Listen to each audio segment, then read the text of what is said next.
Paul Journet, courriériste parlementaire à Québec pour le journal La Presse. Frédéric Bérard, analyste en stratégie politique. Il enseigne aussi à la faculté de droit à l'Université de Montréal. Sont avec nous sur le plateau. Messieurs, bonsoir. Bonsoir. Alors d'abord, un mot sur l'arrivée de Léo Bureau-Blouin en politique. Bien, c'est une candidature qui est intéressante. Pour le Parti québécois, ça lui permet de prouver son pouvoir d'attraction parce que c'est une candidature qui était convoitée par d'autres partis politiques. Le Parti québécois espère faire le plein de votes de jeunes et aussi de gens moins jeunes qui étaient sympathiques au mouvement étudiant. Mais c'est peut-être une candidature qui ne déplaît pas non plus à Jean Charest, qui, on le sait, veut faire campagne en associant le Parti québécois au référendum et à ce qu'il appelle la rue au carré rouge. Et ce sera d'autant plus facile pour lui de faire ce lien-là. Et c'est justement la question que je lui posais. Est-ce qu'il va servir comme étant un avantage ou il va servir de boulet, finalement, Mme Marois? Bien, en fait, c'est certain qu'ils vont essayer d'utiliser la candidature. C'est un jeune homme d'une grande valeur, d'une certaine envergure, très articulé. Il y a de quoi faire bouger plusieurs politiciens actuels. Je pense que l'idée du Parti québécois est nécessairement d'attirer le vote étudiant au cours de la prochaine campagne, de faire sortir le vote, comme on dit. Par contre, je suis assez d'accord avec Paul. J'ai comme l'impression que Jean Charest, ils ont déjà commencé d'ailleurs, vont le caricaturer tout simplement. Ils vont associer le Parti québécois au carré rouge, comme ils le font depuis un bout de temps, associer le carré rouge à la désobéissance civile et ultimement à la violence. Donc, de ce fait-là, bon, ça risque d'être un peu problématique. Et surtout, n'oublions pas que je suis pas certain, moi, que l'ensemble des gens qui portaient le carré rouge, qui ont lutté un peu contre le régime actuel en place, incluant l'opposition officielle, vont nécessairement suivre M. Bureau-Blouin dans ce mouvement-là. Vont peut-être plus se tourner vers Québec solidaire? Possiblement.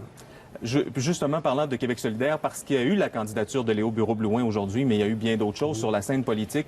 Il y a Québec solidaire et Option nationale qui ont annoncé qu'ils allaient présenter chacun, non pas 125, mais 124 candidats, parce qu'Option nationale ne présentera pas de candidat contre Françoise David et Québec solidaire ne présentera pas de candidat contre Jean-Martin Hossan dans Nicolet-Yamaska.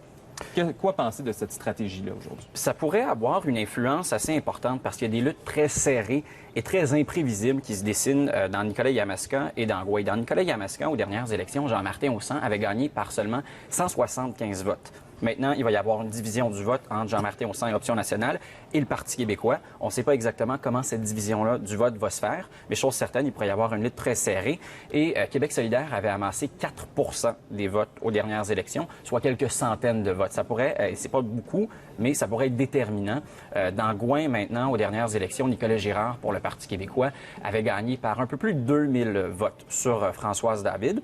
Une avance assez importante. Par contre, selon les derniers sondages et les derniers modèles, la lutte risque d'être beaucoup plus serrée cette fois-ci. Les deux candidats semblent être au coude à coude. Et encore une fois, même s'il ne s'agit que de quelques centaines de votes de militants d'Option nationale dans Gouin, ça pourrait avoir une influence déterminante sur le résultat. Et ça reste, somme toute, assez rare d'entendre des chefs de partis politiques dire « ben nous, on aimerait que le chef de l'autre parti soit à l'Assemblée nationale et vice-versa ». Et on a entendu ça aujourd'hui. Ouais, en fait, c'est un peu curieux parce que j'ai comme l'impression que Option nationale a tout gagné aujourd'hui.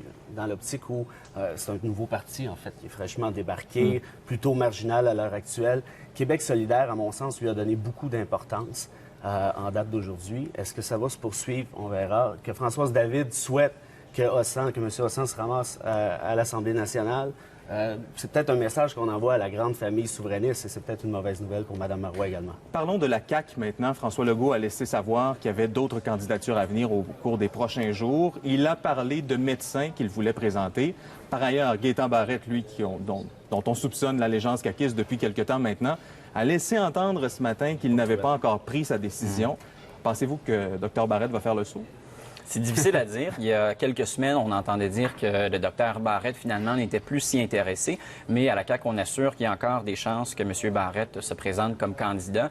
Ce qu'on entend dire, c'est que M. Barrette ne serait pas particulièrement intéressé à jouer un rôle dans l'opposition. Donc, s'il se lance, c'est parce qu'il croit que la CAQ a des chances de former le prochain gouvernement. Et s'il se lance en politique, c'est pour une chose, c'est pour devenir le nouveau ministre de la Santé. C'est vraiment ça qui l'intéresse. Mais ce serait une bonne nouvelle pour la Coalition Avenir Québec. Il n'y a pas eu beaucoup de bonnes nouvelles dans les dernières semaines. Il y a eu des mauvaises histoires pour elle avec des candidats finalement qui ont été renvoyés ou qui ont quitté de leur propre initiative. Il y a aussi eu une proche collaboratrice de M. Legault dont on a appris le départ aujourd'hui. Donc, ce serait une bonne nouvelle pour la CAQ, la venue du Dr Barrette. J'ai l'impression qu'il attend les derniers sondages pour voir s'il fait le saut. Il faudra voir d'ailleurs s'il y aura des sondages au cours des prochains jours. D'ailleurs, concernant les candidats, M. Legault, M. Charest se sont défendus aujourd'hui en disant non, on va annoncer des candidats au cours des prochains jours.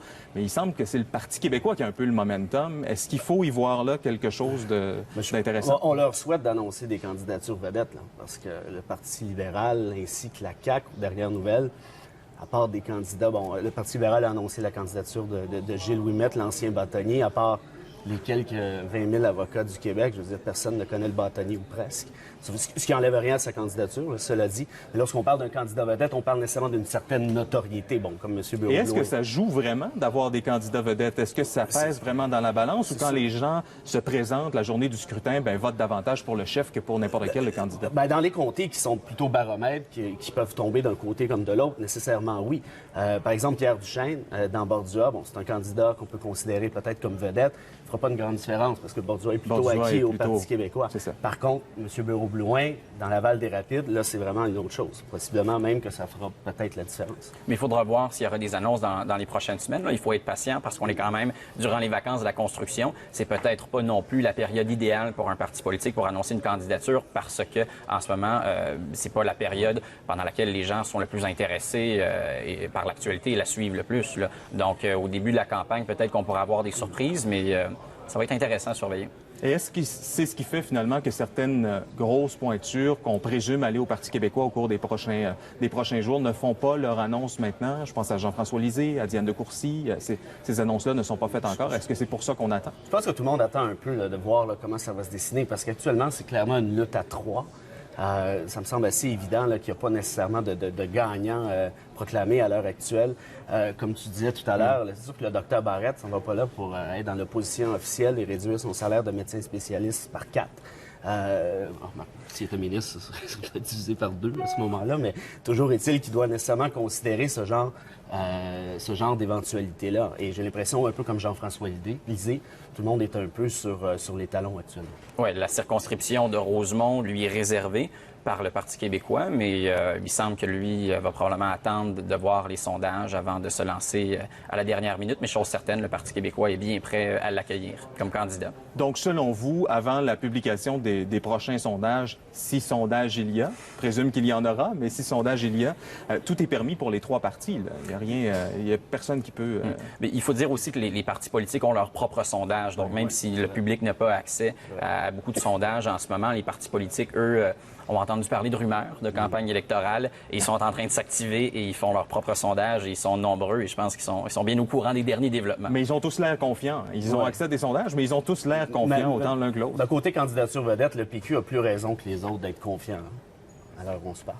Messieurs, merci beaucoup d'avoir été avec nous ce soir. Il faudra voir, évidemment, si dans quelques jours, on aura une campagne. On le répète assez souvent depuis les derniers jours que c'est le 1er août, mais on rappelle aussi que Jean Charest peut tout changer à la dernière minute. Alors voilà. Merci, messieurs. Merci.